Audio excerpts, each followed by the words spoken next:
Hey y'all, and welcome to my channel. I'm kind of a rebel. You'll learn quite quickly. I kind of go against the grain. It feels good. I got lost for a little bit and I stopped being so feral and just real. For a long time I thought I needed to be somebody, but I learned very quickly that I don't. Exactly where I am is where he meets me and takes me along for the ride.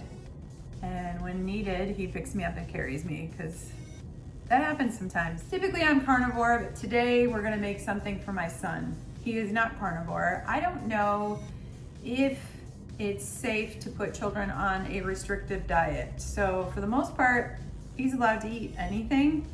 I try really hard to make whole foods for him only, but he loves Culver's cheeseburgers, he loves Taco Bell, he loves just typically anything everyone else likes. Donuts, candy, ice cream.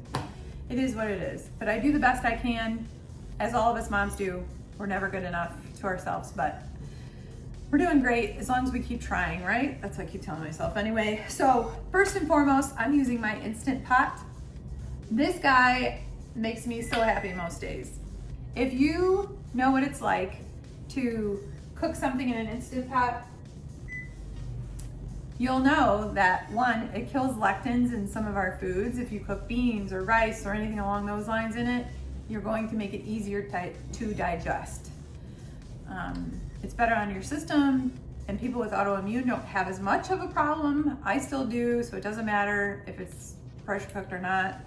The nice part about this though is what you do, especially for like someone who has a problem with glucose levels or something along those lines. If you take rice and you cook it fully in an Instant Pot or some sort of pressure cooker, and then you allow it to completely cool in the refrigerator and then recook it, the resistant starches are there, and that makes it harder for your body to absorb all of the sugars, so the carbohydrates that are causing your glucose to spike, or your insulin to come flying in to take care of all these bad things. So your best bet is to let it cool in the refrigerator, cool all the way, and then when you eat it, you won't get such a sugar bomb. So a little bit of rice in here. What I did is I took some olive oil in the bottom of the pan, turned it on, saute, put a cup of rice. Basmati rice from India is the only rice that's acceptable. If you've ever heard of Dr. Gundry, he explains why you should pressure cook certain things. If you can pressure cook them, they make them easier to digest on our systems and they don't attack us as hard. So I put a cup of basmati rice from India in here on saute with some, that was hot, with some olive oil, and I sauteed it until it was browning. And then add a cup and a quarter of water to a cup and a half, depending on how soft you want it to be, I guess. And then once that's done, I'm going to take that out and put it in a bowl, in a refrigerator, on a pan, like a sheet pan, maybe in the freezer too, because that'll cool it a lot faster. And then it'll be ready for me to use. Okay, so the rice is done in here. I'll take this bad boy off. Mix that around a little bit. So I've got my 1 cup of rice that's fully cooked in here. It's ready to go.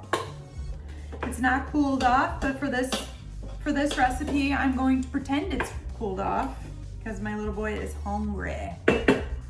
We're gonna add in about 1.5 cups to 2 cups of shredded chicken right in there.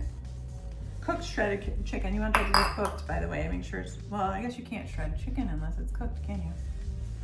A rotisserie chicken would be amazing, in my opinion. But little boy does not seem to love rotisserie as much as I do.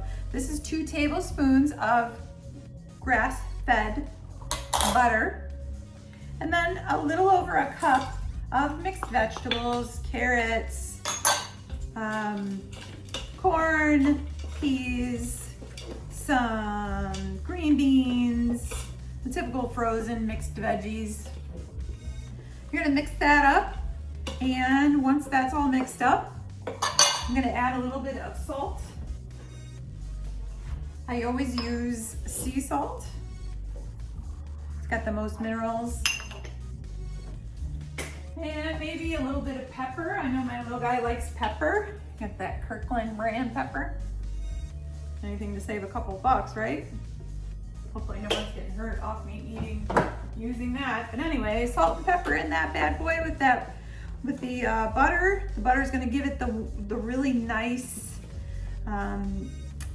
that fat that you need in order to use your vegetables and to get them going in your tummy. And we're going to go ahead and grab a dish. This little boy of mine is going to eat some dinner. And that's what she looks like. Not too beautiful, but it's a great combination with everything we need. It's full of nutrients and minerals and things that will help his little body grow and fill his tummy. He's actually been sick this week. I think he ended up having the stomach flu or something, but he threw up a couple of days and then he was congested and now he's coughing it up. So I'm assuming that's what he had. This will help him feel better. It will calm his tummy. It's not too much flavor and it's something he'll enjoy. So I hope you enjoyed my show today. I hope you enjoy the little recipes that I add in here. I am learning. I am thankful that you're here, and don't forget that Jesus is our light and he guides us through the storms.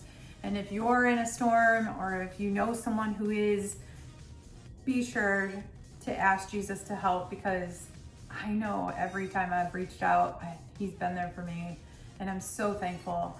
And don't forget those rebel roots. If you're Gen X like me, fight, fight, fight, fight.